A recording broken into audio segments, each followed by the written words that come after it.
Bonjour à tous, j'ai testé cette paire de jumelles Swarovski NL Pure en 8,32. Il y a la 10,42 dont j'ai déjà publié une vidéo. Cette vidéo, je la réenregistre, je l'ai publiée une fois, mais quelqu'un m'a judicieusement fait remarquer que la mise au point n'était pas bonne. En fait, j'étais resté en mise au point manuelle, parce que l'appareil photo me sert des fois pour faire des tests, justement, et je le passe en manuel, et là, j'avais pas vu que cette mise au point était restée bloquée, donc je refais la vidéo, ce sera plus propre. Donc cette NL Pure 8,32, en fait c'est une paire de jumelles assez nouvelle chez Swarovski, sortie il y a un an et quelques. Elle a un champ très large, ça a vraiment été l'axe de communication de Swarovski à la sortie de la gamme NL Pure, et effectivement on a un champ de 150 mètres à 1000 mètres, c'est énorme. L'autre caractéristique, ça va être la qualité optique chez Swarovski, c'est souvent le point fort évidemment. Donc si on parle de qualité d'image, au centre du champ, on voit les détails sous un angle de 0,7 minutes d'arc. La limite de résolution de l'œil, à peu près, c'est 1 minute d'arc. Donc on est en dessous de la limite de résolution de l'œil.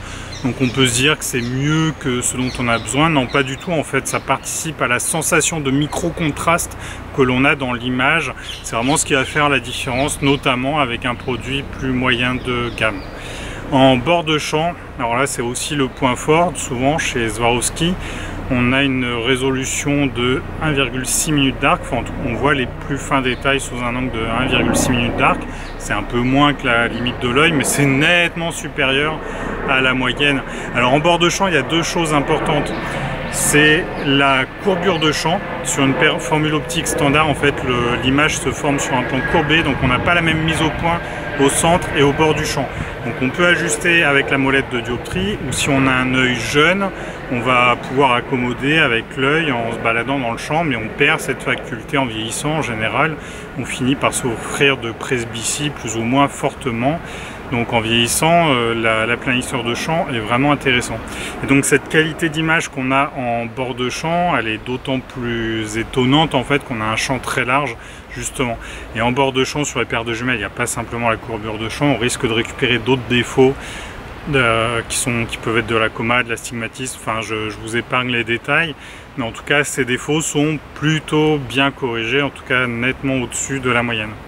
Après on peut parler de la neutralité des couleurs, c'est aussi l'un des points forts de Swarovski. On a des images très neutres avec une légère dominante verte, mais la légère dominante verte c'est bien parce qu'en fait c'est au milieu du spectre visible et ça procure vraiment une très très bonne sensation de neutralité des couleurs. On a aussi la transmission de lumière qui est très bonne, c'est un des points forts aussi chez Swarovski. Alors là j'imagine que c'est d'autant plus compliqué qu'on a une formule optique un peu plus compliquée encore que sur la Swarovski EL qui a fait vraiment la bonne réputation de la marque. J'ai mesuré sur banc optique 90% de transmission, c'est une mesure qui est faite sur un point, c'est dans le vert, donc avec un laser vert. Swarovski annonce plutôt 92%, alors là ma mesure n'est pas vraiment en accord avec ce qu'ils ont mesuré. Il peut y avoir plusieurs explications à ça en fait. La première possible, c'est que ma mesure est peut-être pessimiste, peut-être qu'en fait c'est 1% de plus. La mesure que je fais, c'est une précision à peu près de plus ou moins 1%. Peut-être qu'il y a un peu de disparité de production, peut-être que Swarovski annonce 92%, mais pareil, c'est peut-être plus ou moins 1%. Et puis en fait, eux, ce qu'ils donnent, c'est une moyenne sur tout le spectre. Et c'est-à-dire que en fait, si ça se trouve, la courbe de transmission, peut-être qu'elle a un creux à la longueur d'onde où moi je mesure. Bon, en tout cas, quoi qu'il arrive, on est au moins à 90% et c'est vraiment supérieur là aussi à la moyenne. On est vraiment dans le haut de ce qui se fait de mieux. Le record en termes de transmission, c'est chez Zeiss avec la Victory HT qui monte à 94 ou 95%, quelque chose comme ça.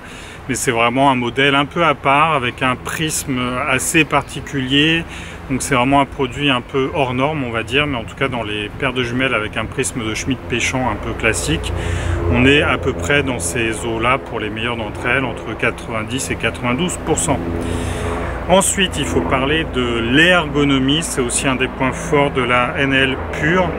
Alors on a en fait on a un produit concurrent en face qui est la Victory SF, on va en parler après, mais la Victory SF, quand elle est sortie en diamètre 42, en fait Zeiss a introduit le concept d'ergobalance, c'est-à-dire que si je prends la paire de jumelles, que je la tiens comme ça, en fait ça bascule vers l'arrière. C'est pas si évident parce que sur une paire de jumelles, le gros du poids il est dans l'objectif et dans le prisme. Le prisme est vers le milieu en général, donc on a plutôt un poids vers l'avant sur l'essentiel des paires de jumelles.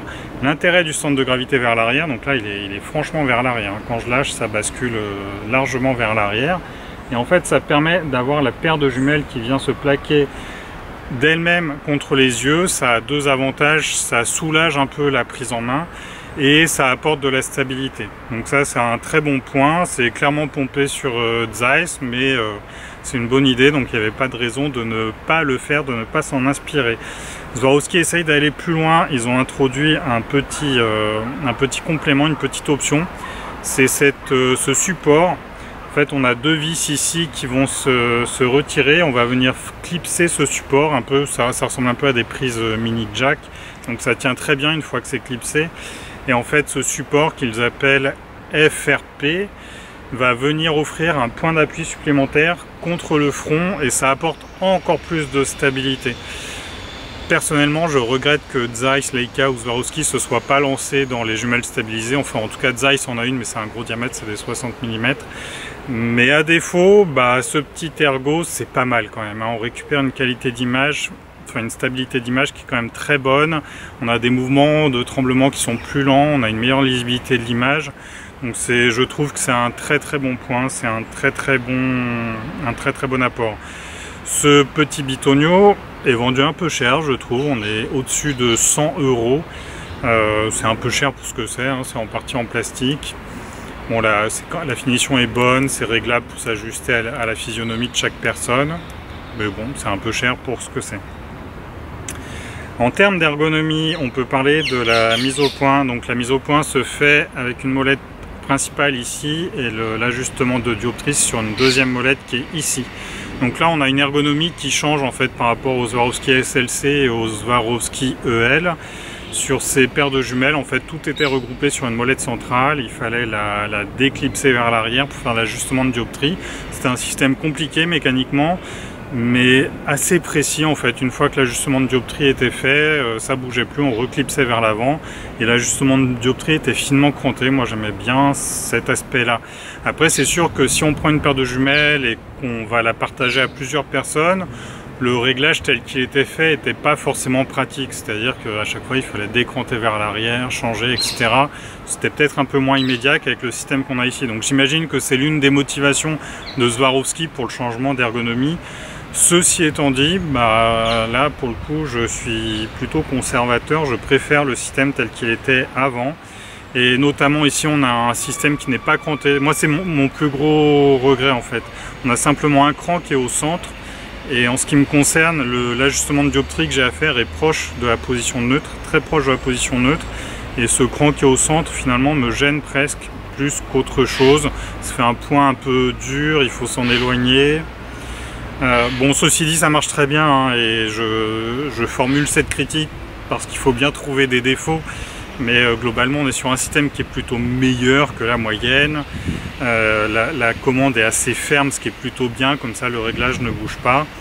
Donc c'est plutôt pas mal. Après, allez, j'ai une autre petite critique, c'est à l'avant ici, les bouchons.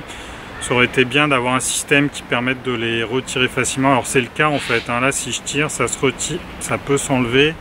Mais c'est pas, on a presque peur d'y toucher. Et sur une autre paire de jumelles de la gamme NL Pure que j'avais, en fait le bouchon a fini par se décoller du petit support qu'il y a ici, donc on a quand même un peu peur d'y toucher. Et les bouchons, on peut avoir envie de les enlever tout simplement en cas de vent, parce que sinon ça se balade devant les objectifs.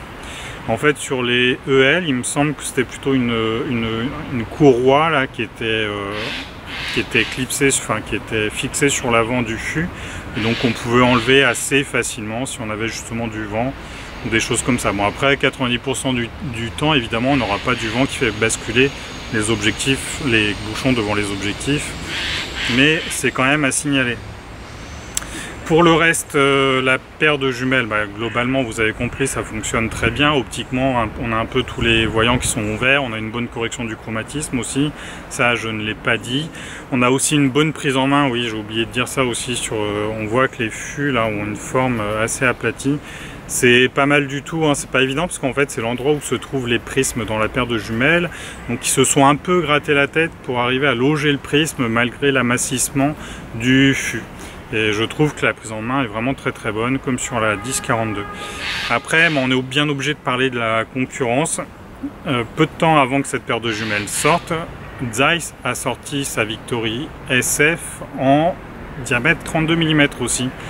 Et en fait, il se trouve que la Victory SF 832 a plus de champ que celle-ci. Donc je pense que ça se fait un peu dans le dos de Swarovski. Ils se sont un peu fait doubler. La Victory SF à 159 mètres à 1000 mètres. Donc c'est clairement la record woman de toutes les jumelles en 832. Donc là, chapeau pour Zeiss.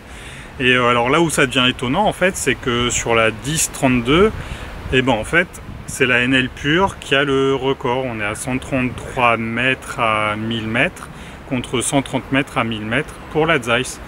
Donc dans ces NL pures, si on prend du 1032, je dirais que sans réserve, pour moi la Swarovski est plutôt devant. On a tous les avantages ergonomiques qu'on a évoqués. Si on veut du 832, et bah là c'est à voir. Je sais qu'en ornithologie il y a des gens qui font des repérages, enfin des comptages d'oiseaux, qui sont vraiment attachés à avoir un champ le plus large possible. Donc dans ce cas c'est assez favorable à la Zeiss. Après, en dehors de ça, si on privilégie plutôt l'ergonomie, j'ai tendance à privilégier l'ergonomie des Swarovski. Ce qui peut départager aussi, c'est la résistance au flair, c'est-à-dire les lumières parasites quand on a le soleil proche du champ ou alors qu'on a des reflets du soleil dans l'eau. Cette paire de jumelles est plus sensible que la Zeiss. Et même si on va plus loin, Leica travaille encore plus cet aspect de résistance aux lumières parasites. C'est vraiment le point fort des Leica.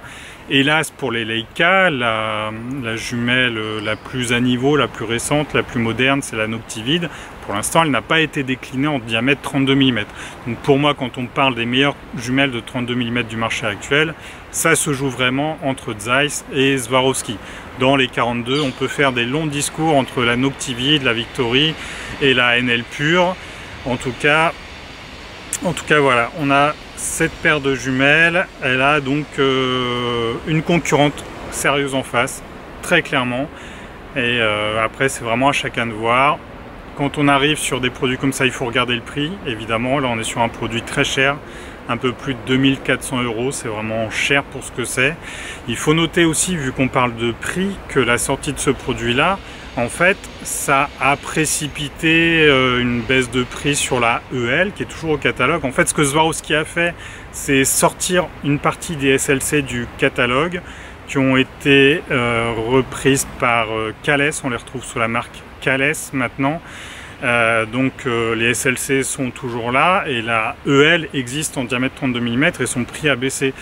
Donc la Swarovski EL devient un peu une bonne affaire aussi. Alors elle n'a pas les mêmes qualités en termes d'ergonomie, mais ça reste quand même une des meilleures paires de jumelles du monde, jusqu'à ce que Zeiss sorte les Victory SF et que la NL pure sorte.